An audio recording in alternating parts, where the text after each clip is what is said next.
Good morning, सुप्रभात। कैसे हैं आप सभी? चलिए, ऊपर वाले की दुआ से सभी कोई अच्छे होंगे, सेफ होंगे, सुरक्षित होंगे।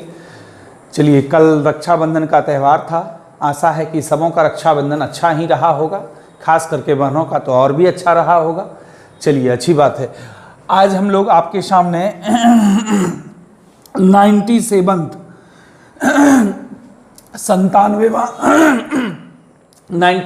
क्लास लेकर के आपके सामने उपस्थित हैं, है ना। इसके पहले मेरा क्लास 95th क्लास हुआ था, उसके बाद 96th क्लास आनंद सर का हुआ था और फिर से आज 97th क्लास आज मेरा। तो कुछ टेक्निकल फॉल्ट के कारण मैं उन बच्चों का आज नाम नहीं ले पाऊंगा जिन्होंने होमवर्क मेरे लास्ट क्लास में भेजा था। चलिए, कोई बात नहीं, फिर आगे ले लूँगा, मतलब नेक्स्ट क्लास में। आज मैं जो आपको होमवर्क दूंगा वो जो आप बना के भेजेंगे मैं फिर उनका नाम बताऊंगा अगले क्लास में। हाँ, लेकिन उन सबसे पहले एक ज़रूरी सूचना आप लोगों के लिए है। कल आनंद सर ने भी ये इन्फॉर्मेशन दी थी आप लोगों को और आज मैं फिर दे रहा हूँ कि कल मतलब 5 अगस्त को सुबह 6 बजे आपके institute mother Teresa tuition point में एक मीटिंग रखा गया है, एक घंटे का लगभग, है ना। तो आप आएँ, वो भी केवल क्लास 10th वाले के लिए, मतलब आपकी पढ़ाई से रिलेटेड मैटर टॉपिक पर बात करने के लिए ही एक छोटी सी मीटिंग रखी गई है। केवल क्लास 10th जो बोर्ड एग्जामिनी कैंडिडेट हैं उनके लिए, 8-9 वालों के लिए अभी नहीं। तो आप कल सुबह 6 बजे सोशल डिस्टेंसिंग का पालन करते हुए मास्क लगा करके आप आएँ, हाथ को सैनिटाइज करके इंस्टीट्यूट में कल सुबह 6 बजे आएँ। साथ में कुछ लाने की आवश्यकता नहीं है, केवल एक कॉपी और एक कलम ले लें, बस काफ़ी है। ठीक है, कल मतलब 5 अगस्त को।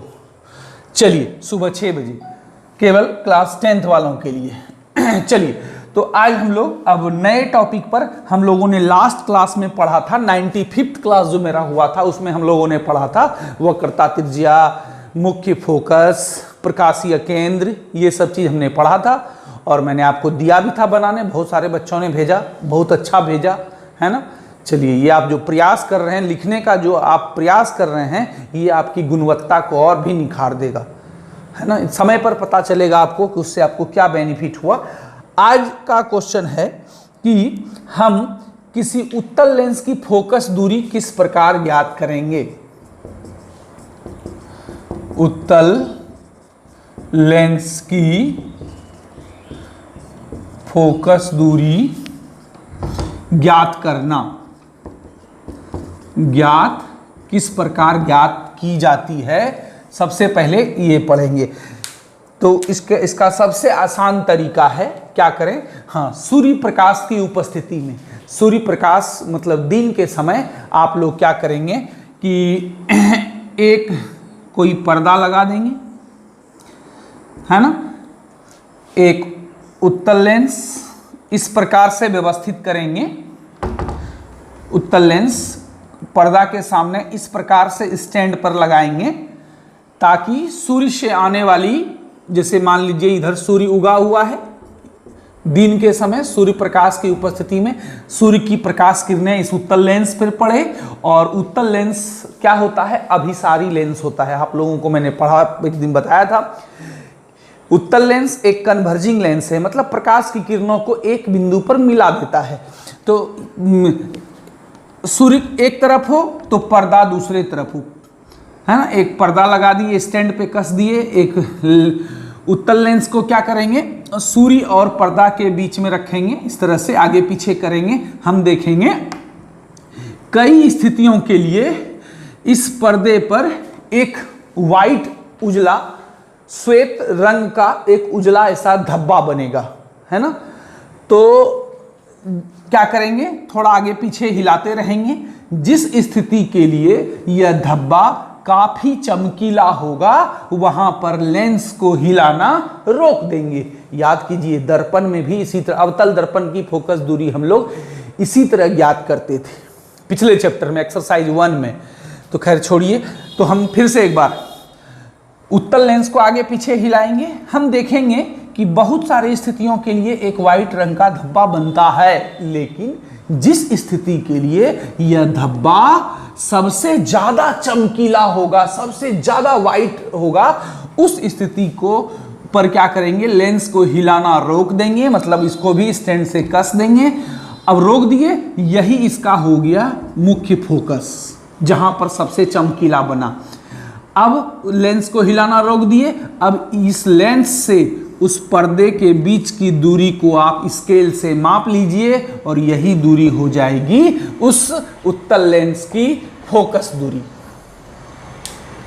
फोकस दूरी किसे कहते हैं, आप लोग पढ़े हैं कि लेंस के प्रकाशीय केंद्र एवं मुख्य फोकस के बीच की दूरी को फोकस दूरी कहते हैं, और इसे हम प्रायः छोटी एफ, स्मॉल एफ से डिनोट करते हैं। तो देखिए, जहां पर व्हाइट रंग का धब्बा बना वो हो गया मुख्य फोकस या फोकस। अब क्या किए, इस फोकस से लेंस के बीच की दूरी को नाप लिए, लेंस बोलिए या प्रकाशीय केंद्र बोलिए, चलेगा, एक ही है, वो उस उत्तल लेंस की फोकस दूरी के लगभग बराबर हो जाएगी, है ना।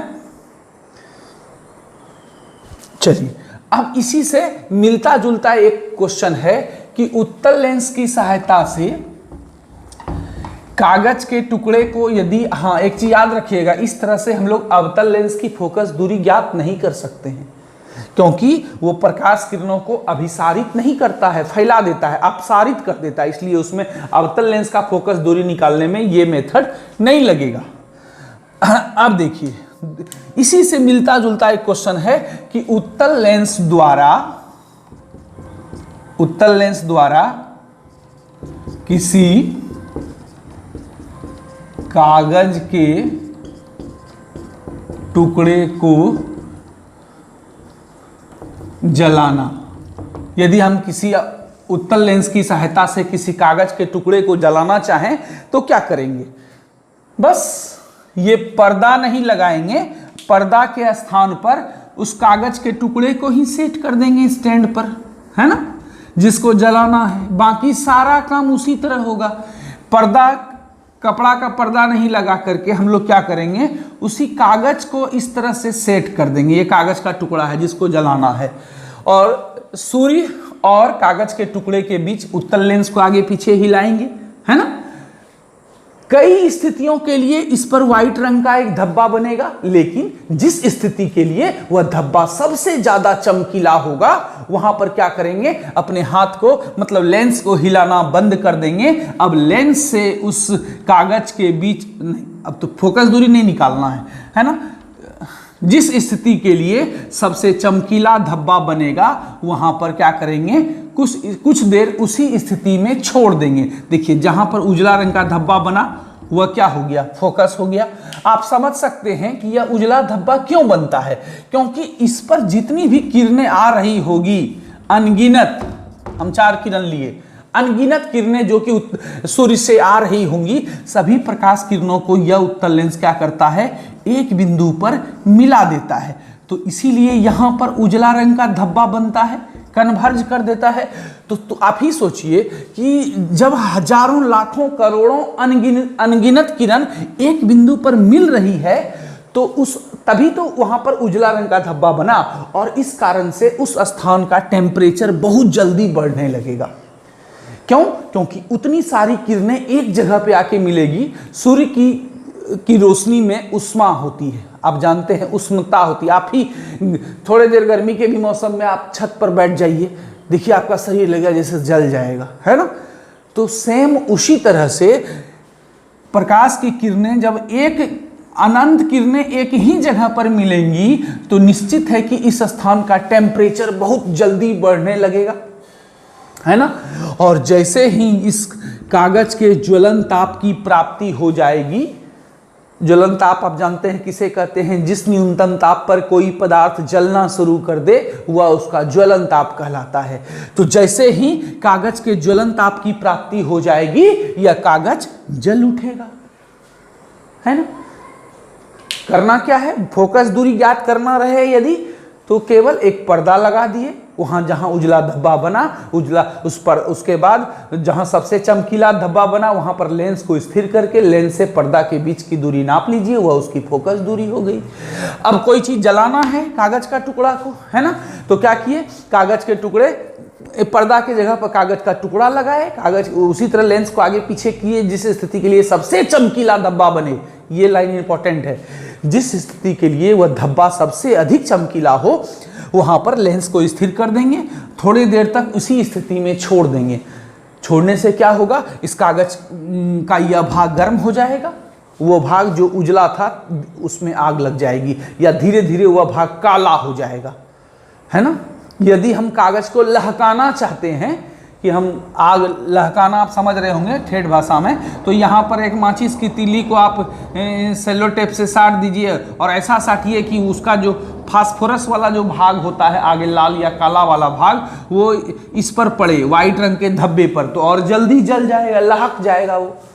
और यदि आप वो नहीं करेंगे तो कोई दिक्कत नहीं है, वो जो भाग उजला था वो जल करके वो भाग काला हो जाएगा, है ना।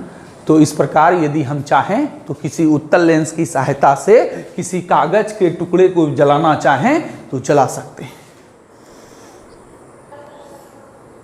अब देखिए अगला टॉपिक है प्रतिबिंब, जो आप लोग पहले भी पढ़ चुके हैं। प्रतिबिंब, है ना, प्रतिबिंब आप लोग पहले भी पढ़ चुके हैं। किसमें, पिछले चैप्टर में, दर्पण में, है ना। खैर जो नहीं भी पढ़े हैं कोई बात नहीं है, जब जागो तब सवेरा। प्रतिबिंब है, तो प्रतिबिंब किसे कहते हैं, किसी बिंदु स्रोत से आ रही प्रकाश की किरणें लेंस से अपवर्तन के बाद जिस बिंदु पर मिलती हैं या जिस बिंदु से आती हुई प्रतीत होती हैं उसे उस बिंदु स्रोत का प्रतिबिंब कहा जाता है।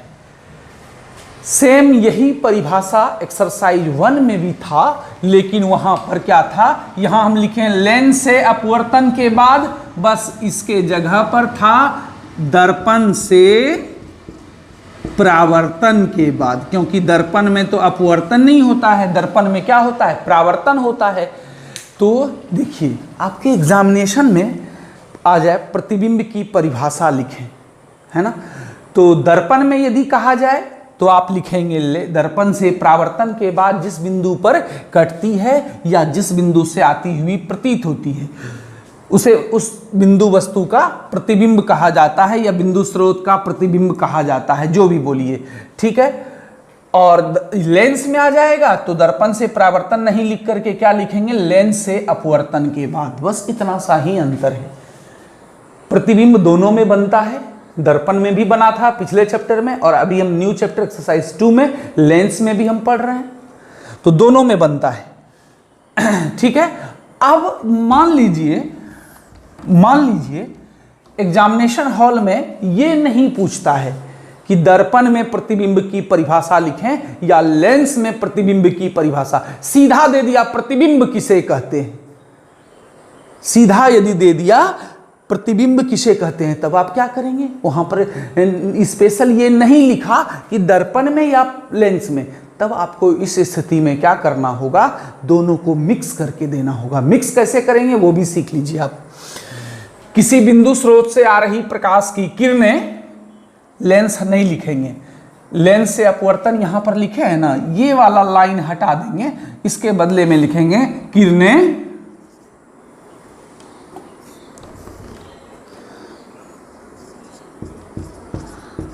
अपवर्तन या परावर्तन, बस, बाकी सेम। देखिए ये बहुत इंपॉर्टेंट चीज हम बता रहे हैं, बच्चे अक्सर गलती करते हैं, इसलिए काइंडली आप ध्यान दें इस बात पर। क्या कर रहे हैं हम ध्यान देने, यदि आपको एग्जामिनेशन हॉल में आ गया कि दर्पण में प्रतिबिंब की परिभाषा लिखें, तो आप पहले वाला लिखेंगे जो पहले एक्सरसाइज 1 में आपने पढ़ा था। यदि आ गया लेंस में प्रतिबिंब की परिभाषा लिखें, तो आप ये लेंस वाला लिखेंगे जो अभी लिखा हुआ है बोर्ड पर, इतना 1 2 5 लाइन में। और ये नहीं बोला कि दर्पण में या लेंस में, सीधा पूछा गया प्रतिबिंब किसे कहते हैं, तब तो आपको दोनों में मिक्स करके देना है। तब आप सीधा सीधी लिखेंगे किसी बिंदु स्रोत से आ रही प्रकाश की किरणें अपवर्तन या परावर्तन, और फिर यहां से के बाद जिस बिंदु पर मिलती हैं या जिस बिंदु से आती हुई प्रतीत होती हैं उसे उस बिंदु स्रोत का प्रतिबिंब कहा जाता है। मतलब लेंस या दर्पण का कोई जिक्र ही नहीं करना है।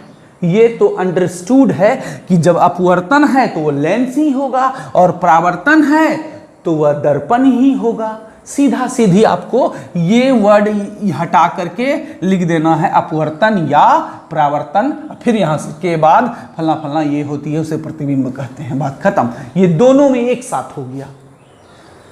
तो याद रखेंगे, ये गलती नहीं करेंगे आप। यदि केवल प्रतिबिंब किसे कहा जाता है पूछा जाए तो ये वर्ड लिखेंगे, परावर्तन या अपवर्तन के बाद, मतलब दोनों आ गया एक ही में, दर्पण भी और लेंस भी। अब देखिए सेम उसी तरह से है ना, जैसे पिछले चैप्टर में था, प्रतिबिंब दो प्रकार का होता है। पहला एक वास्तविक प्रतिबिंब, रियल इमेज कहते हैं प्रतिबिंब को, अंग्रेजी में हम लोग इमेज लिखते हैं। मैं बार बार आपको कहता हूं कि आप हिंदी मीडियम के भी यदि स्टूडेंट हैं बिहार बोर्ड के, तो फेयर कॉपी में इंग्लिश ज़रूर लिख लें, है ना।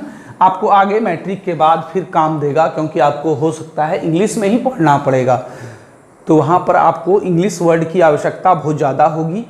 इसलिए आप अभी से आदत डालें कि फेयर कॉपी, आप एग्ज़ाम में नहीं लिखिएगा इंग्लिश, लेकिन अपने फेयर कॉपी में ज़रूर लिखिए, ताकि बार बार नज़र पड़ेगा तो कम से कम याद हो जाएगा आपको। तो प्रतिबिंब दो प्रकार का होता है, एक रियल इमेज और दूसरा काल्पनिक प्रतिबिंब। इसी को कहते हैं अवास्तविक, अनरियल या इमेजिनरी इमेज। काल्पनिक वास्तविक, जैसे कि पिछले चैप्टर में भी था, इसी तरह दो प्रतिबिंब की वास्तविक कटान के फलस्वरूप जो बनता है जो प्रतिबिंब, उसे वास्तविक प्रतिबिंब कहते हैं। और काल्पनिक कटान के फलस्वरूप बनता है, मतलब वो जो आती हुई प्रतीत होती है, अभी हम पढ़ेंगे, जब कंडीशन पढ़ेंगे तो क्लियर हो जाएगा उसमें और प्रतिबिंब का परिभाषा तो उसे काल्पनिक प्रतिबिंब कहते हैं। सेम उसी तरह जैसा एक्सरसाइज 1 में था, वास्तविक प्रतिबिंब को पर्दे पर प्राप्त किया जा सकता है, जबकि काल्पनिक प्रतिबिंब को पर्दे पर प्राप्त नहीं किया जा सकता है। दो अंतर हो गया, एक पारिभाषिक अंतर और एक ये तीसरा अंतर, वास्तविक प्रतिबिंब हमेशा वस्तु की अपेक्षा उल्टा होता है ना। आपको याद आ रहा होगा एक्सरसाइज 1, सेम उसी तरह। और काल्पनिक प्रतिबिंब हमेशा वस्तु की अपेक्षा सीधा होता है। तो यही तीन अंतर है, इसको आप लोग याद रखेंगे। पहला, वास्तविक प्रतिबिंब किसे कहते हैं, जो वास्तविक कटान के फलस्वरूप बनता है, और काल्पनिक प्रतिबिंब काल्पनिक कटान के फलस्वरूप बनता है, एक अंतर। दूसरा, वास्तविक प्रतिबिंब हमेशा उल्टा होता है, जबकि काल्पनिक प्रतिबिंब हमेशा सीधा होता है। और तीसरा और अंतिम अंतर, वास्तविक प्रतिबिंब को पर्दे पर प्राप्त किया जा सकता है, जबकि काल्पनिक प्रतिबिंब को पर्दे पर प्राप्त नहीं किया जा सकता है ना। मतलब आप लोग जो सिनेमा देखने जाते हैं, सिनेमा हॉल, तो वहाँ वास्तविक प्रतिबिंब है, तभी तो वो पर्दा पर प्राप्त किया गया है। यदि वो काल्पनिक रहता तो हम उसे पर्दे पर प्राप्त नहीं कर सकते। चलिए अब अगले टॉपिक की ओर हम लोग बढ़ते हैं।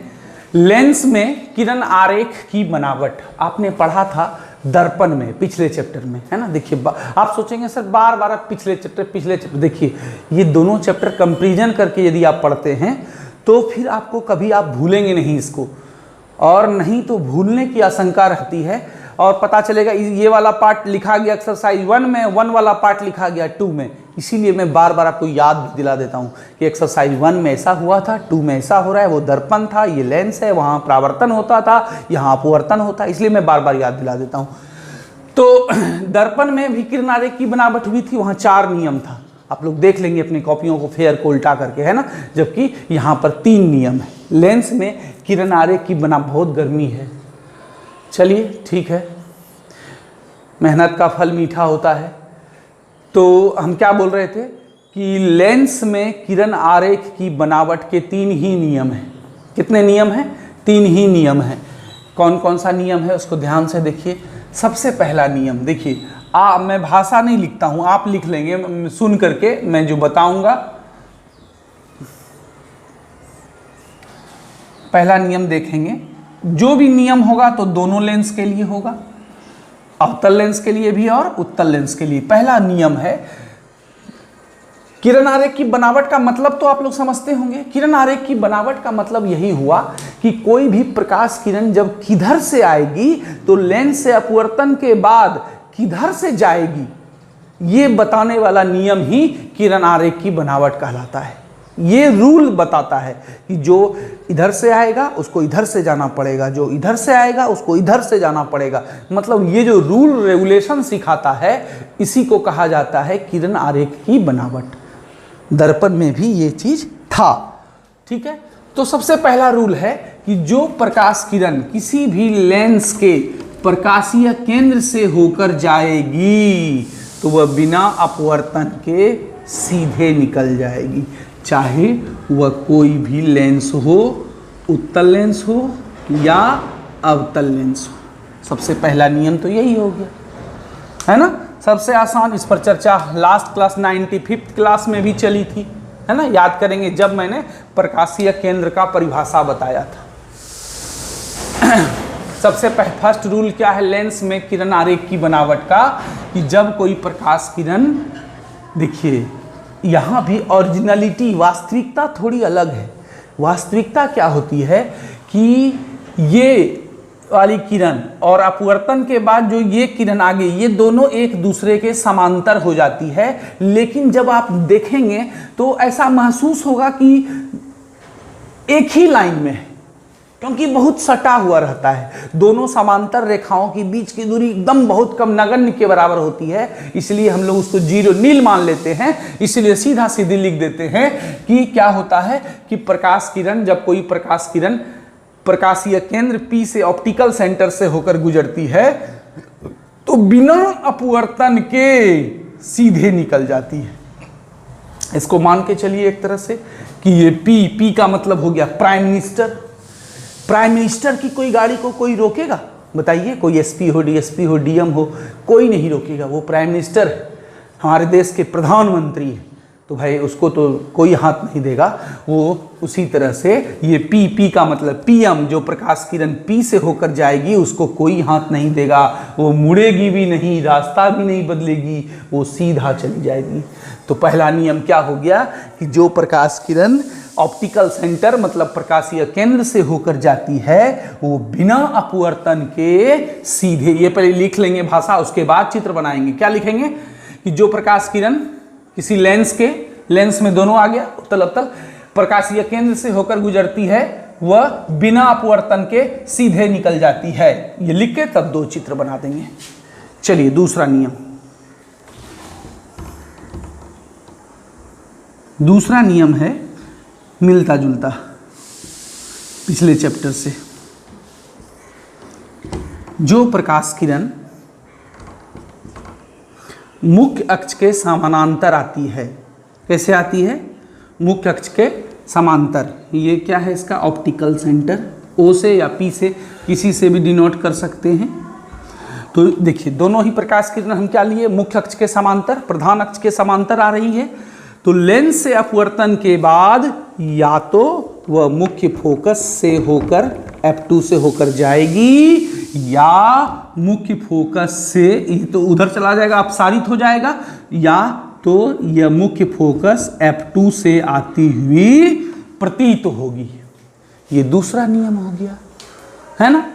क्या लिखेंगे आप इसमें कि जब कोई प्रकाश किरण किसी लेंस के मुख्य अक्ष के समांतर, देखिए यहाँ उत्तल लेंस में भी ये किरण आ रही है ए बी, मुख्य अक्ष के समांतर, और यहाँ भी नाम दे देते हैं ए बी, ये मुख्य अक्ष के समांतर आती है, तो लेंस से अपवर्तन के बाद या तो मुख्य फोकस से होकर, उत्तल लेंस में मुख्य फोकस से होकर जाती है और अवतल में मुख्य फोकस से आती हुई प्रतीत होती है। तो दोनों को एक साथ मिला के क्या बोलते हैं कि या तो मुख्य फोकस से होकर जाएगी या मुख्य फोकस से आती हुई प्रतीत होगी।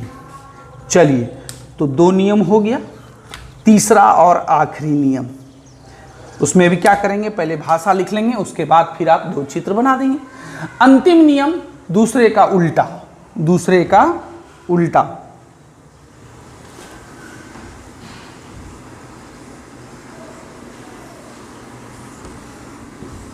शायद दिख रहा होगा आप लोगों को, हाँ दिख तो रहा है।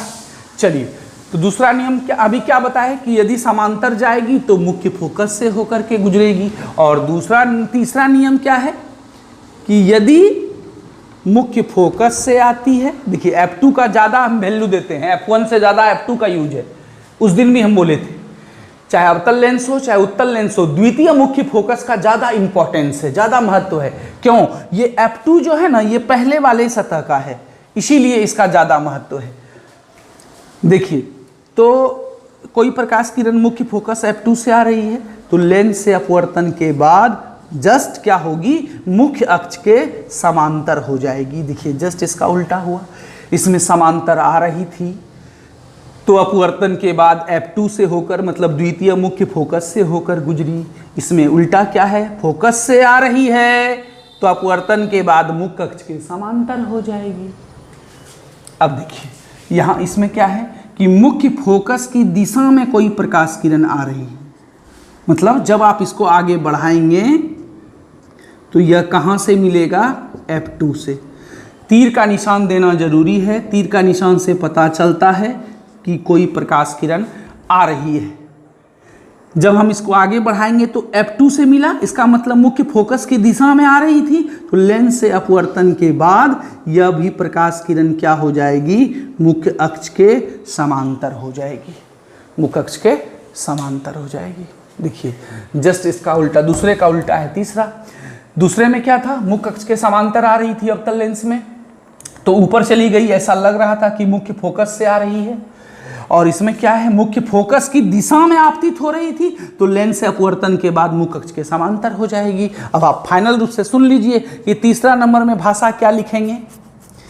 जब कोई प्रकाश किरण किसी लेंस के मुख्य फोकस से या मुख्य फोकस की दिशा में आपतित होती है तो लेंस से अपवर्तन के बाद मुख्य अक्ष के समांतर हो जाती है।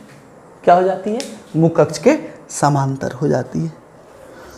यही था तीसरा नियम, है ना। क्या बोले, फिर से एक बार सुन लीजिए, आप लोग लिख लीजिएगा मेरे सुन करके कि जब कोई प्रकाश किरण किसी लेंस में मुख्य फोकस से या मुख्य फोकस की दिशा में आपतित होती है तो लेंस से अपवर्तन के बाद मुख्य अक्ष के समांतर हो जाती है। ये लिख करके आप ये दोनों चित्र बना लें जो आपके सामने। चलिए अब आपके सामने आपका आज का होमवर्क है ना, 97th क्लास का ये होमवर्क है। 5 प्रश्न मैंने दिए हैं फिजिक्स में, इसको लिख करके आपको भेजने हैं हमारे व्हाट्सएप पर। मेरा व्हाट्सएप नंबर आप लोगों को याद होगा, है ना, जो न्यू जुड़े हैं उनके लिए 9934984530 ये व्हाट्सएप नंबर है। इस पर ये 5 प्रश्न जो आज मैंने पढ़ाए हैं आपको, इसको बना करके इसको भेजना है। पहला क्वेश्चन क्या है, आप उत्तल लेंस की फोकस दूरी किस प्रकार ज्ञात करेंगे। दूसरा क्वेश्चन है, आप उत्तल लेंस से किसी कागज के टुकड़े को किस प्रकार जलाएंगे। आज पढ़ाया है मैंने आज के क्लास में। तीसरा, लेंस में प्रतिबिंब की परिभाषा लिखें। लेंस में प्रतिबिंब की क्या करना है, परिभाषा लिखना है। और यह कितने प्रकार का होता है, मैंने आपको बताया ये 2 प्रकार का होता है, वो सब लिख लेंगे।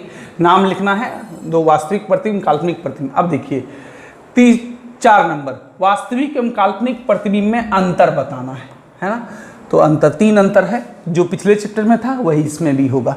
5वां, लेंस में किरण आरेख की बनावट, जो लास्ट में मैंने पढ़ाया 2-2-2, टोटल 6 चित्र बनेंगे इसमें। हर किरण आरेख की बनावट का 3 नियम है, हर नियम में 2-2 चित्र, उत्तल लेंस में भी और अवतल लेंस में भी। इसके अलावे मैं मैथ में 18 ऑब्जेक्टिव आपको दे रहा हूँ, त्रिकोणमिति का ही, वो आपको वीडियो के लास्ट में आप दिखेगा, है ना। और यदि आपको उसमें कठिनाई हो तो आप मैसेज करेंगे तो मैं फिर आपको व्हाट्सएप पर भी भेज दूंगा, जैसे पिछले बार भेजा था। और नहीं तो आपको वीडियो से भी, आप वीडियो के लास्ट में ये क्लास समाप्त होने के बाद वो 18 ऑब्जेक्टिव 18 ऑब्जेक्टिव आपको दिखेगा। गर्मी बहुत है इसलिए शॉर्ट में ही आज का क्लास हम समाप्त कर रहे हैं, है ना। और याद रखेंगे कल मतलब 5 तारीख को सुबह 6 बजे आपको आना है, इंस्टीट्यूट मीटिंग है क्लास 10th के लिए। कुछ नहीं लाना है, कॉपी कलम लेकर, एक कॉपी और एक कलम बस, मास्क लगा के आना है, सोशल डिस्टेंसिंग का पालन करते हुए आना है ना।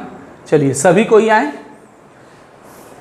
अब आज का क्लास यहीं पर समाप्त कर रहा हूँ। अच्छे से रहें, अपना ध्यान रखें, अपने मम्मी पापा का ध्यान रखें, अपने बड़ों का, छोटों का, सबका ध्यान रखें, है ना। अपना विशेष ध्यान रखें। धन्यवाद।